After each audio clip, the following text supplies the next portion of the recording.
Here's just a quick example of a strategy map that I was just describing. Here you see some example success factors laid out, and when we start drawing cause and effect relationships between these success factors, as I mentioned, the one that has the most arrows, typically the most arrows out, but certainly those that have a lot of arrows in as well, will manifest themselves as our critical success factors. In this example, highest product quality might be a success factor. As you can see, it's impacting several other success factors. Also in the example, certainly highest product quality as a success factor would have an impact on increasing recurring revenue to the extent that was a success factor. This is just an example of how the success factors can be promoted to critical success factors by mapping the cause and effects relationship. An example of a KPI that might go along with the highest product quality then in this case could be a returns percentage, perhaps a threshold below which you wouldn't want to go on direct consumer feedback. Those are examples of the KPIs that you would correlate to that critical success factor. If there's one main thing to get across as far as providing insight, I would try and drive the next point home, and that's that less is more. While guidance on the recommended number of KPIs varies, I've cited those in here. Kaplan and Norton, who I've given credit for the balanced scorecard, encourage us to come in under 20. Parmenter, who's an expert in the field of KPI selection, says that we should probably have 10 KRIs, 80 total RIs and PIs, 10 KPIs. Hope and Fraser bring it down even more, and they say under 10. But there's a common argument as well that most people can only focus on a maximum of 5 to 7 items at once. There's reason to believe that containing yourself to under 10 is probably a great idea. To echo this point some more, the Pareto principle serves us well. And if you're familiar with that, that states that roughly 80% of the effects come from 20% of the causes. Again, a great encouragement to try and focus on a KPI selection list that is less than more. In my experience, there's a great temptation to include metrics just because they're available. To the extent that something's measurable, there tends to be a great tendency to include it on the list.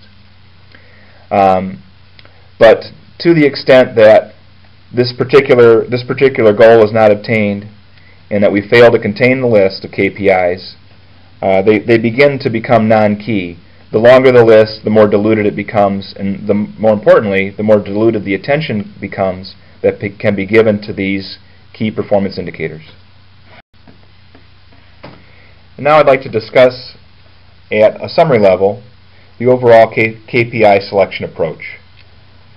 First and foremost, the selection team that will be deriving this effective set of key performance indicators has to be properly casted. One very key assumption, and it's not a subtle assumption or prerequisite, is that the mission, vision, values, and strategic objectives are already established. To the extent that that hasn't occurred yet, the KPIs won't reveal themselves. Reducing the business to a model-sized replica is really the most important exercise in this KPI selection approach. It allows us to derive a complete list, and it allows us to derive the most effective list. I'll comment more on what I mean by model-sized replica later. Establishing the completeness of movable parts is critical. Many times the KPI selection approach is done in a brainstorming setting, and the risk that's run in that particular situation is that the movable parts identified are not necessarily complete. The approach that we'll be discussing will indicate how one can make sure that they've captured all critical aspects of their enterprise. Once all the movable parts are identified, and these movable parts can take the form of, as I mentioned before, success factors, then we need to go through the process of identifying those that are truly critical or critical success factors. In the end, there will be a series of filters that I'll share with you that can be used to distill this long list of potential KPIs which usually come out of this exercise, down to the less is more, truly effective set. As with any initiative, the selection of the team is very important. In KPI selection, because of the vast range of potential key performance indicators that would ultimately need to be debated, prioritized, and decided upon, the team should be relatively small.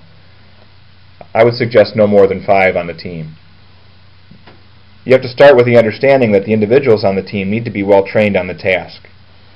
This means that they would have strong business acumen. There's going to be a broad range of business areas that need to be understood, a broad range of individuals or business units or stakeholders that need to be consulted with. And so they should have a very highly consultative skill set and, as I said, a strong business acumen. The interaction with different parts of the business and stakeholders is going to be heavy. The concept of completeness continues to come up.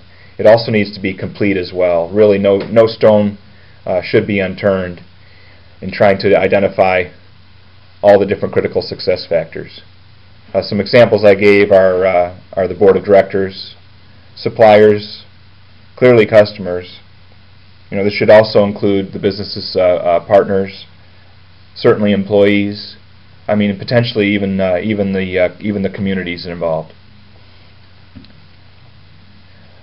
But what's most important is that the team must have the complete commitment of senior management. There's that word complete again. Without the complete commitment of senior management, this KPI selection process will fail.